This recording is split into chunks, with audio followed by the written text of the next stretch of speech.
With all of LinkedIn abuzz with people starting new jobs, you've got to ask yourself, did you miss your chance with the Great Resignation? Did you miss your chance to get that new job and more pay that you know you deserve? Still not a week goes by, I don't regret it. So, did you miss your opportunity? Or do you still have a chance? Let's find out.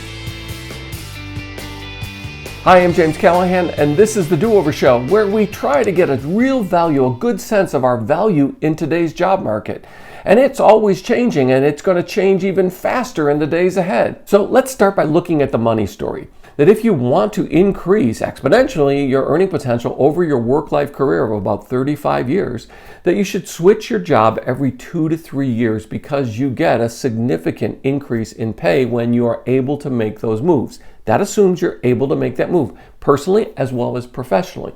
Now, when you do that, you're going to start, let's put a number on it today. Let's just say that you start today at $50,000 for your first year on the job. Congratulations, you're making $50,000 a year.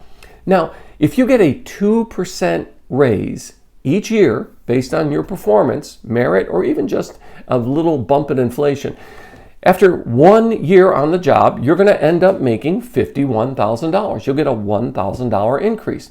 Now, at 2%, that's the average that we're experiencing now in a hyperinflationary market of 8 to 9% and real inflation being much higher than that. That means that making in your second year $51,000 means you're effectively going to be making even less than when you started at $50,000 because of inflation. Ouch. But let's go through it year by year.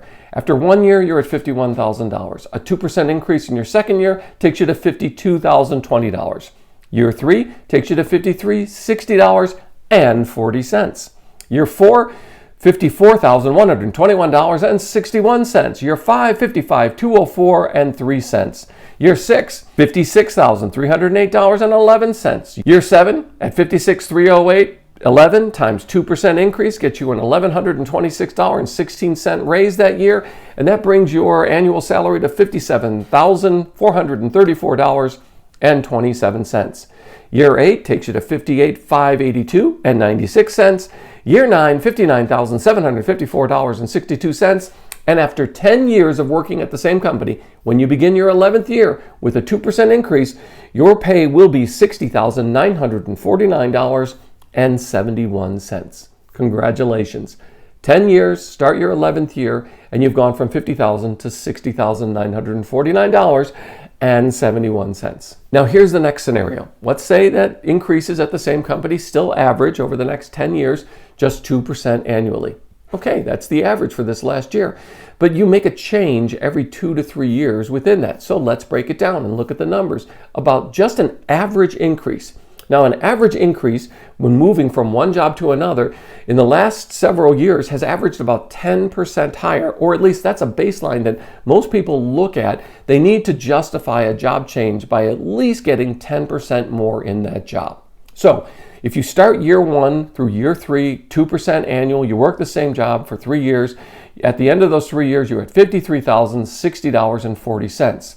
And at that point, if you get a new job for a 10% increase over your current salary after 3 years of working in that job, you will get a $5,306.04 bump to move to a new job, bringing your annual salary to $58,366.44. And let's say you work years 4, 5, and 6 at this second job, and you get a 2% annual increase. You start at $58,366.44, and you wind up at $61,939.83. And after just 5 years with that one change for that one bump, you reach in 5 years the same annual salary that it took you 10 years to get to in the job that you stayed at, getting those 2% annual increases. 5 years, you cut the time in half to get to the same outcome. Now let's say you make your third job change over that 10-year period of time from year 7 to 10, and you get a 2% annual increase over where you started at $68,133.83. But that after 10 years, that bumps you to $72,284.16 at the 2% annual increase. Yeah, $72,000 plus after 10 years with just 3 job changes and 2% increases over your annual salary in each of the years you stay at one of those 3 different jobs. If you make another job change at that 10-year mark and you move to another job with just an average 10% increase in your annual salary, that's a $7,228.42 increase, bringing your annual wage with that job change in your 10th, moving into your 11th year, means you're going to make $79,512.58. That is, with just those 3 basic job changes, you're going to be earning over 31% more than if you stayed at the same job with 2% annual increases. Now, I tell you that story not to make people in HR upset, although I'm sure I'm no fan of most people in HR, but I tell you that story because you need to know the real numbers and the averages in today's job market, because getting the true value of your personal and professional skills in today's job market has never been more important. You have to find out, you have to ask yourself a very serious question. Did I miss the opportunity to make the kind of change that will get me the better job with the better pay that I know I deserve? Hey, and thanks for being part of the Do-Over Show. I really appreciate it. Hey, could you please tap the like button, because it really helps. And while you're down there looking for a job, could you tap the subscribe button and the notifications bell so you don't miss the next episode? I'm so glad you found me and I found you. Thanks.